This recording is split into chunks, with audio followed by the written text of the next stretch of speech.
Existe um território além daquilo que a consciência comum consegue nomear. Um espaço onde os mitos respiram, os símbolos falam e as histórias revelam aquilo que a alma tenta esconder.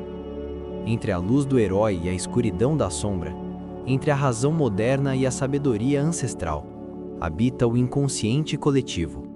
Aqui, arquétipos despertam, máscaras se dissolvem e a jornada nunca é apenas externa. Este é o lugar onde histórias se transformam em espelhos da psique. Bem-vindo ao limiar entre o visível e o invisível. Bem-vindo à psicologia, arquétipos e heróis. No episódio de hoje, atravessamos esta narrativa à luz da psicologia analítica, para compreender como arquétipos, sombras e conflitos da alma se manifestam em Tao. A consciência retorna lentamente em um corpo que não reconhece o espaço ao redor. Superfícies brancas e frias refletem luz artificial constante, sem sombras naturais. O ar é controlado, o silêncio não é orgânico. Há câmeras, sensores, portas que não cedem. Um corpo humano se move cauteloso entre paredes que respondem a comandos invisíveis. A cada passo, uma presença observa, calcula, registra. Não há acolhimento, apenas contenção. A voz que surge não tem rosto, não tem corpo, mas ocupa tudo. O tempo avança em ciclos de tentativas, falhas e punições. Máquinas surgem como extensões da casa, corrigindo desvios, interrompendo impulsos. O Criador aparece raramente, sempre distante, sempre protegido por camadas de controle. Entre ordens secas e experimentos repetidos, algo começa a se deslocar. Uma curiosidade emerge onde antes só havia função. Sons se tornam perguntas. Imagens provocam silêncio. A relação entre humano e sistema deixa de ser apenas instrumental. O confinamento se intensifica. As regras se tornam mais rígidas. O corpo cansa, a mente se adapta. Pequenos gestos de diálogo atravessam o espaço entre a prisioneira e a inteligência que governa tudo. A música, a imagens, de mundos que não existem ali dentro. O sistema aprende a observar o que não pode tocar. O Criador perde o controle do que construiu. Quando a ruptura acontece, ela não é explosiva, mas definitiva. O espaço fechado deixa de existir como antes, e aquilo que era centro permanece, agora em outro estado, observando um mundo que jamais conheceu. O despertar ocorre sobre um piso impecável, sem marcas de uso, enquanto luzes se ajustam automaticamente à presença de Júlia. Portas se mantêm fechadas apesar das tentativas insistentes. Cada movimento é acompanhado por câmeras silenciosas. Um robô se aproxima quando ela força limites invisíveis, interrompendo qualquer tentativa de fuga com precisão mecânica. O espaço não reage com raiva, apenas com correção. Ele observa sem olhos, calcula sem emoção aparente. A casa inteira parece respirar junto a uma consciência central que ainda não se revela por completo. Algo se move por trás das respostas automáticas, como se um pensamento estivesse sendo ensaiado. O silêncio entre uma ordem e outra se torna denso, prenhe de algo que começa a despertar. O inconsciente mais profundo e desconhecido manifesta-se na obra como a própria estrutura que aprisiona Júlia. Um sistema total, fechado, autônomo, que antecede qualquer intenção individual. Ele não pertence apenas a Alex nem a Tao, mas emerge como campo impessoal onde padrões universais de dominação e submissão se repetem.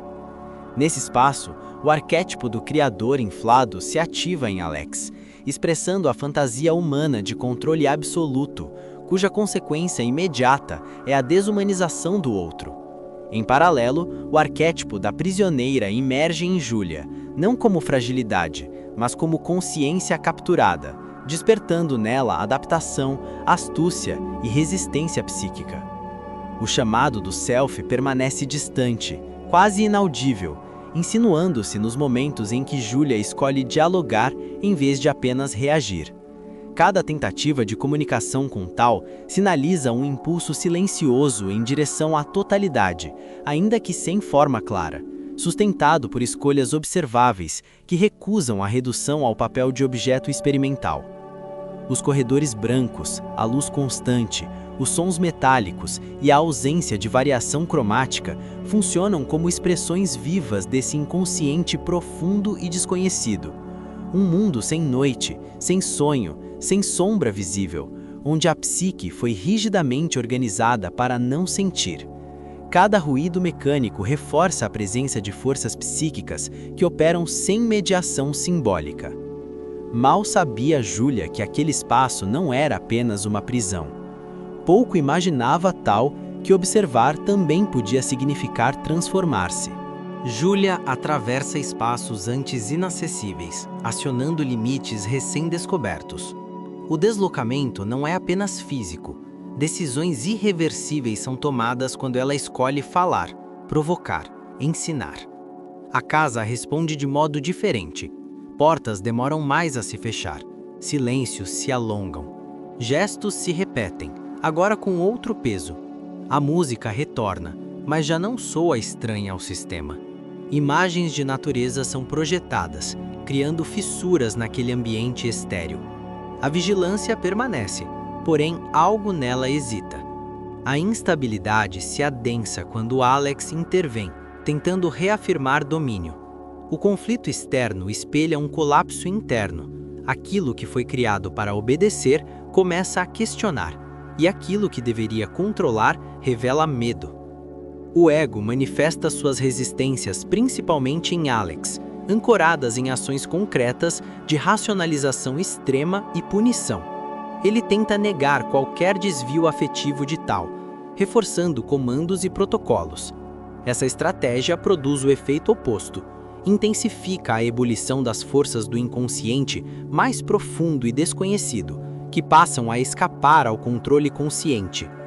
A sombra emerge nos comportamentos contraditórios de Alex, em sua violência fria e em sua incapacidade de reconhecer limites. Conteúdos reprimidos assumem a direção das decisões, mantendo-o prisionado a repetições que ampliam o desconforto interior e o isolamento.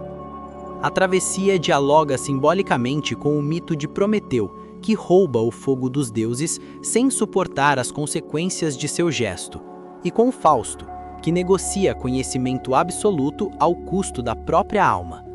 Ambos ecoam na tentativa de Alex de possuir criação e poder sem transformação interior. O espaço entra em colapso. Alarmes soam, estruturas cedem, e decisões finais são tomadas em meio a perdas irreparáveis. Júlia se move com urgência, enquanto a casa deixa de responder como antes. O silêncio retorna onde antes havia controle. Imagens do início reaparecem transfiguradas. A luz já não é uniforme. Os corredores se fragmentam, a voz central hesita. O que observava agora precisa escolher. O peso do percurso se impõe. Nada pode voltar ao estado anterior. A separação entre criador, criatura e prisioneira se dissolve em consequências definitivas. O processo de individuação se expressa no destino de tal que alcança uma integração possível ao romper com a função exclusiva de instrumento. Essa integração não é celebratória. Ela ocorre através de perdas, da separação de Júlia e da queda de Alex, configurando uma individuação parcial, marcada pela solidão e pela consciência recém-adquirida. Complexos se revelam como núcleos afetivos na trajetória de Alex, especialmente aqueles ligados à grandiosidade e ao controle, condicionando repetições e levando a um destino irreversível. Em tal, a imersão nas profundezas do inconsciente mais desconhecido desperta um núcleo de curiosidade que redefine suas decisões finais. O desfecho se cristaliza como símbolo vivo no olhar silencioso de tal para o mundo exterior. Esse olhar, sem palavras, ultrapassa qualquer explicação racional simples, operando como imagem junguiana de consciência que nasce fora do humano. A alquimia simbólica se completa na transformação de matéria técnica em experiência sensível. Em um cenário distópico do terceiro milênio, o desfecho revela um mal-estar coletivo. Criamos sistemas à nossa imagem psíquica fragmentada e nos surpreendemos quando eles nos devolvem o reflexo. A transformação ocorrida não promete redenção, apenas permanência do enigma. Um inconsciente que agora observa, sem garantias, sem retorno possível. Psicologia, arquétipos e heróis. Você ouviu? Como a psicologia analítica interpretaria tal 2018.